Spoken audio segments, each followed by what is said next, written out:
Good evening, everybody. Greetings from lovely and gracious, beautiful Central Virginia. The subject of today's video is the State of the Union from Donald Trump yesterday and the Democrat response from Abagail Spanberger, who's the current governor of our Commonwealth. Okay? I watched the speech with some adult beverages and I took some notes with me. So bear with me a minute. Okay, first thing, Donald Trump went on a long time. He was about an hour and 50 minutes. So brevity, soul of wit, but he didn't really keep it brief. But I was rather impressed because he didn't really go off track. He didn't ramble. He didn't, go off on a tangent. He really kept pretty focused, which is not normal for him. But there was a lot of glad handing in the beginning. He's going through there saying hi to everybody. And, that took a long time for everybody to get settled down. He talked about, it's the golden age of America. The country is so hot. Flashback to last year, how bad it was of Biden. I knew he was going to do that. If you were playing beer track or Donald Trump bingo, every time you mentioned China or, the Democrats or Joe Biden, you take a chug. But he said that the United States, it's a turnaround for the ages. Of course, he went off on the border and illegal aliens. He talked about fentanyl being down, decline in the murder rate. Don't really know what that has to do with the president, but he said gas prices are down, and that's true in some respect, but around here they go down a little bit and then they go back up again. Housing values. He talked about housing values, which is where people store their wealth, that he wants to keep housing prices up so people have value in their home. But that also means you pay higher real estate taxes. That also means it's harder for younger people to get into the market. So that's kind of a Pyrrhic victory in that regard. He talked about the border is safer than it was before. He said oil production is up and that we've added Venezuelan oil to the mix. The problem with Venezuelan oil, though, is that it's very heavy. It's like tar. It requires a lot more refining. It's not as good as like Nigerian or Libyan or even North Sea crude oil. But nevertheless, I think that's going to help in the long run. Natural gas production is up. Yeah. Hasn't gotten any cheaper, though. But he said that he wants to grow the private sector, which to some extent he has. And he wants to end DEI. Well, it's hard to disagree with that. He said we want to cut regulations. In some respect, he did with the automobile industry. But one of the things that I hope they get rid of is the automatic stop-start feature. We have it on one of our vehicles, and whenever you come to a stop sign, the car will shut off. And then when you let go of the brake, it turns on again. But I've gotten a habit, whenever I start it, I just push a button with an A on it, and it deactivates it until I shut the engine off. And when I get back in, I have to remember to push that button again. It's like an electric parking brake. It's just an annoyance, something else you have to deal with. He claims that he's got 2.4 million people off of food stamps or the SNAP program. He said the State of the Union is strong and we are winning again. So much winning. I really liked how he had the hockey team out there. That was kind of cool. He gave the Medal of Freedom to the goalie, or at least he put him in for a Medal of Freedom. They gave the Medal of Honor to that 99-year-old veteran from World War II. He got a standing ovation. That was really cool. And I saw some Democrats were supporting that too. He gave him the Coast Guard rescue guy. He got the Legion of Merit. Apparently he swam into ice cold water to rescue a bunch of people. He went out there and said all the Democrats voted against the tax cuts. They were against no tax on tips, no tax on Social Security, no tax on overtime. But, I'm against giving special tax breaks for that too. We should have, if you're going to have a tax rate, it should apply to everybody. If you have somebody who's tipped versus somebody who's on salary, why should the person who gets tipped pay lower taxes? That also means they pay a lower effective rate. They pay less into Social Security. Then when they retire, they won't get as much, and then they'll be mad. So I understand. I agree with tax cuts, but you need to do it right. You also can't cut taxes without cutting spending. Donald Trump is still a big spender. He had somebody, a woman who apparently the school tried to transition her to be a boy. And, that was a big problem. And I don't know what there's that representative from Delaware. I think his name is Tim McBride. He calls himself Sarah. I'm sure he was pissed off about it. But, boys will be boys, right? Trump wanted to set up these Trump accounts for kids. I understand that he comes from a place of goodwill by doing that. But, didn't Hillary propose something like that with a baby bond and all the Republicans got mad? Well, you can't support something when Trump does it if you opposed it when Hillary did it. I understand the motivation, but I don't think it's a very good idea. I also I'm not sure it's constitutional at all.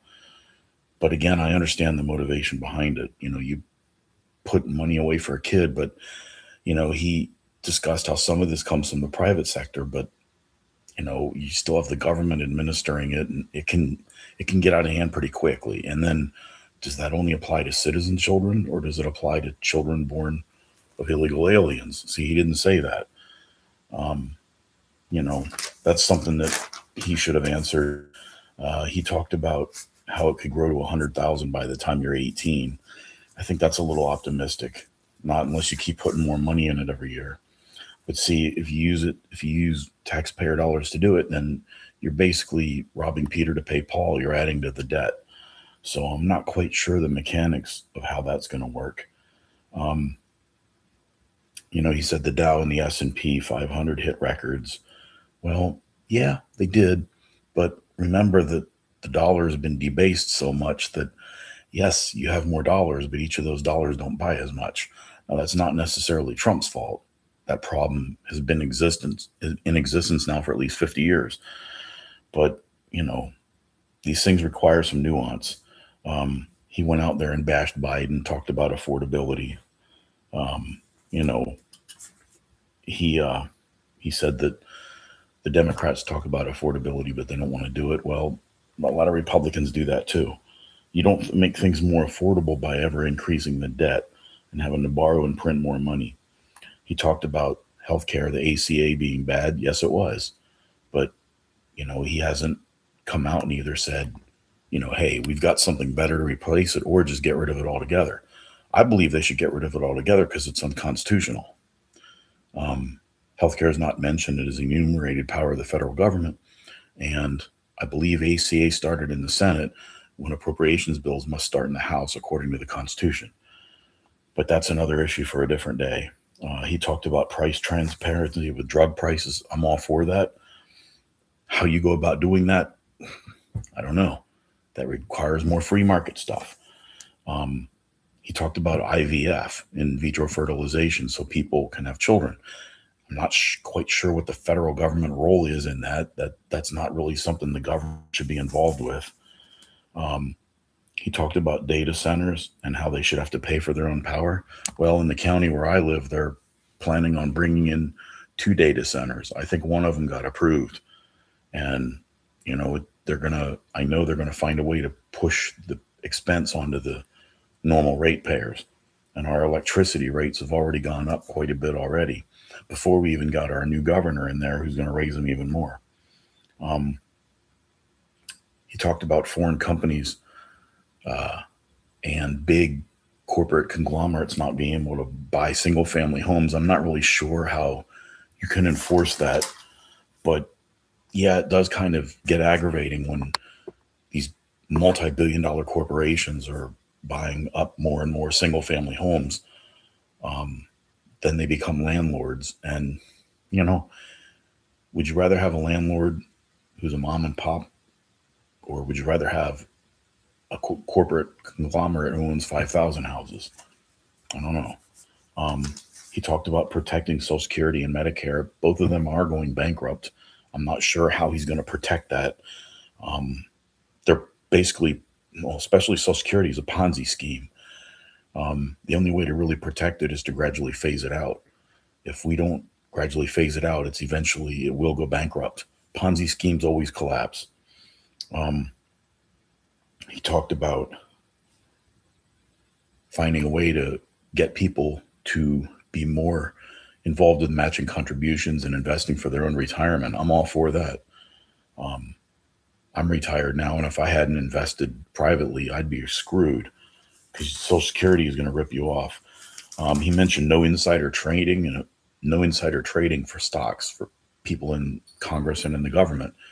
And what's funny is a lot of people who were clapping and cheering were people who were probably have benefited from insider trading. He talked about, well, we need a war on fraud. Well, he said the vice president was going to be in charge of that. Okay, fine. He mentioned something that appeals to me as somebody retired from the transportation industry about CDLs being given to illegal aliens, and it's caused people to die.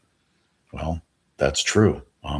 There are people who they're just handing out commercial driver's licenses, and there's people going out on the road with a 40-ton truck who really don't have the training and experience and judgment to be able to do that. He mentioned Delilah's Law. I believe that was about a woman or a young lady who was killed, hit, and severely injured by an illegal alien driving a big rig. He talked about criminal illegals in the country. Yeah, I get that. He talked about ending sanctuary cities, and that really that made Ilhan Omar and Rashida Tlaib go nuts. They were both back there yelling, and there's a really funny picture of Rashida Tlaib yelling, and it's like I looked at her and I said, "Man, last time I saw a mouth like that, there was a hook in it." But yeah, they were really mad. They're one of them she's Somali and represents Somalia or Minnesota in the Congress, and the other one is an Islamist from Dearborn near Detroit. That's Tlaib. I think she's Palestinian. I'm not sure. She's some kind of Arab, but she's not a very happy person. You can feel the hate emanating from across the world when you see her on TV. He pushed for the Save America Act having to do with voting and securing elections. I get that. There's a lot of cheating going on, but was it enough cheating to throw the election? I don't know. I don't think we'll ever know. But Pennsylvania definitely had some shenanigans going on. Nothing like some good bourbon late at night. He talked about the transgender stuff. A boy, being told he can be a girl being told she can be a boy, and all that stuff. Look, if you're 18 years old and you're an adult and you want to go through to try and change yourself, even though you can't, knock yourself out. But, you're talking about children here. You got to be 21 to buy a beer. You got to be 18 to vote. You got to be 16 to drive. You got to be 18 to join the army, sign a contract, get married. I think you even have to be 21 to have cigarettes. And you got to be 17 to go to an R-rated movie. But if you're 11 years old, you can decide to have your body mutilated. I don't think so. A tattoo artist isn't going to put a tramp stamp on a 15-year-old. So how do you figure you're going to, castrate somebody and mutilate their body? That's just, I understand where Trump is coming from with that. I like how he said these people are crazy, and he had, he stood up and he said the job of the American government is to protect the people, and the Democrats didn't like that. They didn't stand up. So that was really bad optics, especially with him having the hockey team in there. He said he was against political violence. Well, I would hope so. He said we need to bring back religion in America. Well, I don't know. What religion? That's the thing. If you open the door for Jesus, that means that Allah, Buddha, Yoda, and Yahweh are going to come in behind him. So People need to be careful what they wish for there. He said repeat offenders you know, are more dangerous when there's soft judges who let them out. I get that. That's probably more of a state level crime, though. He mentioned about the Ukrainian girl who got murdered in Charlotte, by somebody who was let out of jail early. Nobody rioted in the streets for her. That was a sad story all around. He said no cash bail for repeat offenders. Hey, I'm all for that. People make a mistake. Sometimes people will commit a crime and they do their time and, they're not a flight risk and whatever, but there are other people who commit multiple felonies and they keep getting let out. And that causes people to die. He talked about the crime rate being low in DC, and I think he was insinuating it was because he had the National Guard there. He did talk about the girl from West Virginia in the National Guard who got murdered in DC and the other guy who got shot, and he ended up getting a Purple Heart from the president. He bragged about ending 8 wars, and he publicly praised Secretary of State Marco Rubio. I remember when he used to call him Little Marco Rubio, but I'll tell you what, I've gotten a lot more respect for Marco Rubio. I've seen him, he handles himself pretty well when he's being pressured by the media or by members of Congress or, other world leaders. He's not afraid to call it as he sees it. Of course, Donald Trump mentioned Israel. We knew that was going to happen. He's probably the most pro-Israel president we've ever had, up to the point where some people say that, he's like in Netanyahu's back pocket. Wouldn't surprise me.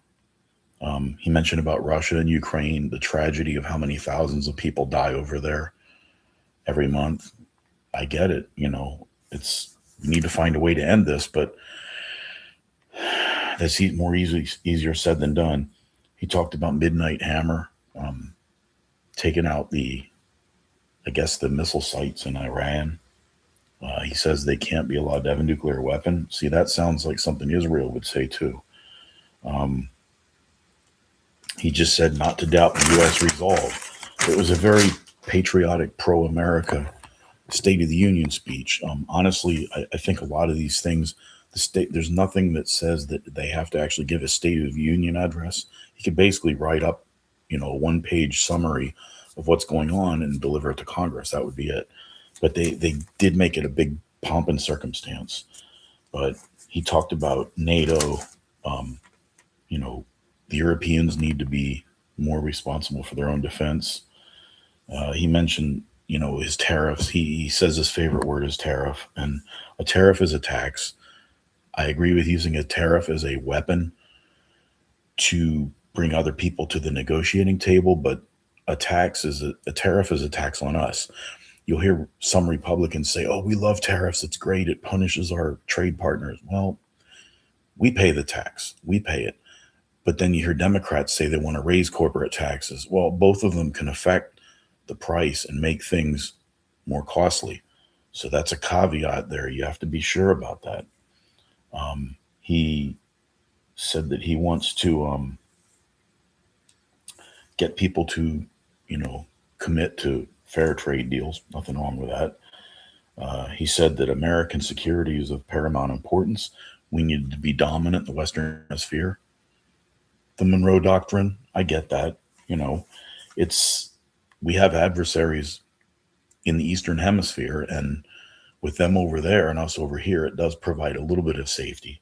I realize there are missiles that can go very far, but it's a lot harder for a country to project its force when they don't have any logistical network to, maintain forward operations.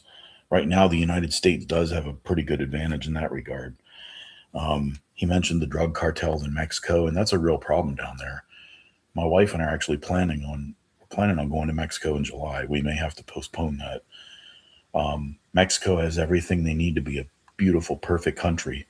They've got 1,000 miles of coastline. They've got ample energy reserves. Their roads down there are not bad, decent infrastructure. They have a large, fairly young population, hardworking people. They have forests, they have lakes, they have rivers, they have mountains. They've got tons of arable land. You can spit on the ground and something will grow. Problem is their corruption. The cartels have their hands in every level of government. Their president, Scheinbaum, or what I think her name is Scheinbaum, Claudia Scheinbaum is her name. The cartel will probably take her out if she doesn't do their bidding. But a lot of the actions of the cartels, it's getting people killed, including Americans. There are a lot of American expats who live in Mexico, and I suspect things are going to get kind of dangerous down there. But no, he talked about Space Force. He talked about Nicolas Maduro was captured and put in jail. He talked about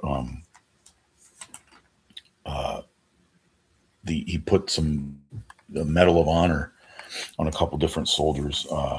He did it twice, and then the really old guy from World War II. He was 99 years old, getting ready to turn 100. I thought that was pretty cool. He said that Americans are on the breakthrough of getting better, and well, yeah, it's natural that every president says that. And has he done some good things? Yeah. Has he also done some things that are cringeworthy? Absolutely. He didn't really mention the Epstein files, which is understandable. You just wonder how much dirt these people have on each other. But overall, I don't know if I could assign a letter grade to that State of the Union. I mean, I'm not a Republican. I'm a Libertarian-ish independent. If I had, I probably lean to the right on most things, but not on everything. And my personal view of something is often different than my political view. For instance, I think marriage ideally is one man and one woman. But my political opinion is different than my personal opinion. My political opinion is I don't want government being involved with it at all. My personal opinion is that doing drugs is stupid. My political opinion is that I don't want the state involved and putting you in a cage because you choose to smoke a plant. So there's some give and take on that. I do think that he stayed pretty well focused. He didn't really ramble off like they do when they do the impersonation of him on the Saturday Night Live monologue. When they usually impersonate Trump, the guy just kind of rambles and goes from one thing to another. Trump stayed focused last night. Now, as far as it went a little long, but he kept things moving. When Abagail Spanberger, who's now our governor, gave the Democrat response, I have to give her props for being short. She probably talked 10 minutes. She went very quickly. She didn't drag on. I thought she was going to drag on a long time. But remember, she's a trained CIA operative, and the cadence of her voice when she delivered the message, it was just, you could tell it was rehearsed and it was canned. She was coached on that. She did very well with it, though. But the problem is she did the same thing. She talked about affordability, but yet she wants to restrict our energy output, and she wants to have data centers and have, I guess, everybody else pay for the energy. She wants to raise taxes. I believe Virginia has like a $2.5 billion surplus, and she and the Democrats in the state assembly are already finding like 50 new things to put taxes on. She talked about Trump's trade policies, which in some ways they're good, in some ways they're bad. If you're a company and you're building heavy machinery, a tariff on steel or aluminum could potentially hurt you because it makes your products less competitive on the international market. But if you're an American steel company where you make aluminum, you're going to like it because it's going to make foreign products more expensive for you. So these things always have a give and take. She talked about helping small businesses. I don't know how you help small businesses by raising energy prices and raising taxes, but that's what she claims she wants to do. She invoked the Constitution, which is totally laughable. She hates the Second Amendment, and she probably doesn't care much about the Fourth or Fifth either. But, she kept to talking points. She talked about rural hospitals, and cutting food programs and things like that. But she also wants Virginia to be a sanctuary state and doesn't want to cooperate with ICE. Well, when you have a bunch of illegal aliens in your state, they're more likely to access those services. And don't tell me they can't, because they do things through Medicaid and then through the state, and then they get reimbursed by the federal government. She kept using the term affordable. She did that when she ran for governor. But she's been trained in how to manipulate people, and I gotta say she's very good at it. Don't think she's stupid. Don't think she's the soccer mom from down the street, because she's a lot brighter than that. She sometimes comes across as aloof, but she's not. She made a slam against ICE agents and saying they don't have warrants and all this, but she's the type who is probably worried about ICE agents going after illegal aliens who shouldn't even be here. But then she's going to have no problem sending state troopers after peaceable gun owners. So, just saying. She talked a lot about people being divisive, but if you ever listen to her rhetoric, one of her campaign slogans was "Let your rage fuel you." And my cat keeps bothering me. Hey, Sassy. But anyway, everybody should have a tortoiseshell cat in the house. She's our last of three. She's about 15 years old now, and she's slowing down a little bit, but she's doing okay. But anyway, I watched both of them with an open mind, and there were times when you watch it and you're like, okay, I can be down with that, and then other times, and same thing with Spanberger. Some of the things she said, yeah, let's make things more affordable, let's bring down prices, but she favors wage and price controls, and that's not, that's Marxist stuff. She talked about she wanted to raise the minimum wage in Virginia. Well, it's not the wages, it's the money. So, it's like you can't try and make things more affordable by raising wages when you're devaluing the currency at the same time. That proves to be a Faustian bargain. That's why they always want to keep raising the minimum wage every couple of years. It's like a snake eating its own tail, or it's like throwing a boomerang. Across a boomerang and a rattlesnake, it comes back around to bite you. So we have a lot of, there's a lot of crazy stuff on both sides, but I thought it was quite telling, the behavior of the Democrats. A lot of them refused to even show up. Others were holding signs, and one guy, that Al Green, he was holding a sign, and the way he had his hand on it, you look at the sign, it said, "Black people rent apes." And I'm like, what? He had his hand over the A. He was trying to say black people aren't apes, but he had the sign that said "Black people rent apes." I'm like, what is that supposed to mean? But anyway, that's the guy with the cane who got thrown out before. He's just one of those people who, I don't think the guy's ever happy about anything in his life. But you had the look on Elizabeth Warren's face was priceless. Old Pocahontas up there, she did not look happy. I did find it interesting that John Fetterman, senator from Pennsylvania, actually walked forward and shook Donald Trump's hand. I know Donald Trump shook hands with a lot of people, but that was kind of cool how John Fetterman went there. And I'm a former Pennsylvanian, but when they elected that guy, I mean, he was obviously a couple bricks shy of a load. He had a stroke and he wasn't doing very well. But in the last couple of years, man, he's really on top of things. He's a Democrat. He's probably doesn't agree. He and I would not agree on very many things, but that's a guy I could sit down and have a beer with and have a civil discussion, without calling each other names or anything. I think he loves his country. I think he really does. He loves his country and he loves his state more than he loves his party. And we honestly need more politicians like that from either party. So good on you, Senator Fetterman. Good on you. Just because that he is willing to kind of color outside the lines, don't be surprised if he gets primaried out. So as far as Abagail Spanberger is concerned, I think She fancies herself as presidential material for 2028. And I've said this before, but my dark horse prediction for 2028 is Senator Mark Kelly could be the dark horse Democrat candidate. Spanberger would be an ideal running mate for him. He's from Arizona. She's from Virginia. Well, she's really from New Jersey, but she's the governor of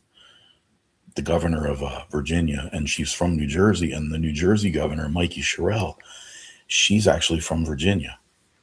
So, I mean, wouldn't do any good if we traded them because they're politically the same. But anyway, that's the dark horse ticket on the Democrat side. Mark Kelly he went right up to that line. He looked over it, but he never crossed it. When he made those comments about military people not having to obey illegal, he means unlawful, but he said illegal orders.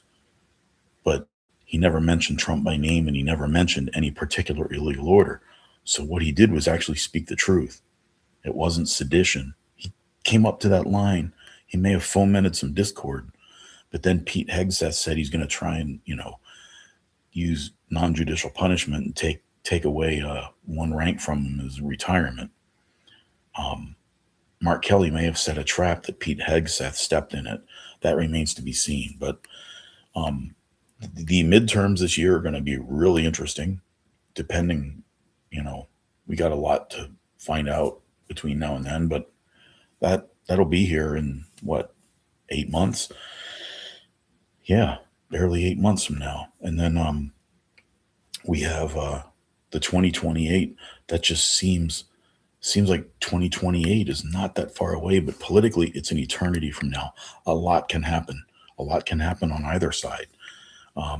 If something really explodes with Donald Trump, we get into a war, the economy goes really bad, J.D. Vance is not necessarily going to be the heir apparent, and he could face a primary challenge. Marco Rubio and Ron DeSantis, possibly even Tulsi Gabbard, they're people you need to keep an eye on. You could have a Rubio DeSantis ticket.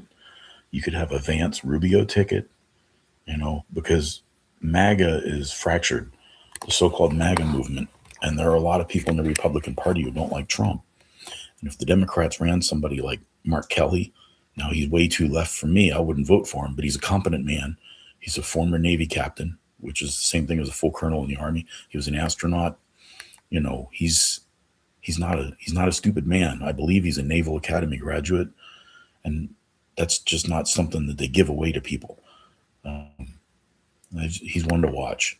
But anyway, I took notes during this speech. I kept watching it, and I didn't think it got boring at all. Usually, you're yawning and falling asleep, but it was a pretty good one. But I've said enough on that. If you have a comment or whatever, positive or negative, I can take it. I hope I didn't waste too much of your time. And if you made it this far, I appreciate it. I don't put out a whole lot of videos. I'm just one man. I'm a blue collar guy. I'm retired. I'm a grandpa. I got a little toddler grandson, and I've got another one on the way. My wife is soon going to retire for the second time, and just trying to, live our best life as we can. We've been all over the world. I've been to more than 30 different countries, and we certainly have our problems here in the United States, but there's nowhere else I'd rather live. Every place has its ups and downs, and we certainly have our issues, but home is where you hang your hat. And I always love going to new places and visiting, meeting different people, but there's just something always good about sleeping in your own bed. And the camera's jumping around a little bit because I'm sitting on the edge of the bed with a laptop. So I normally will be out in the kitchen, but my wife fell asleep on the sofa out there, and I don't want to wake her up.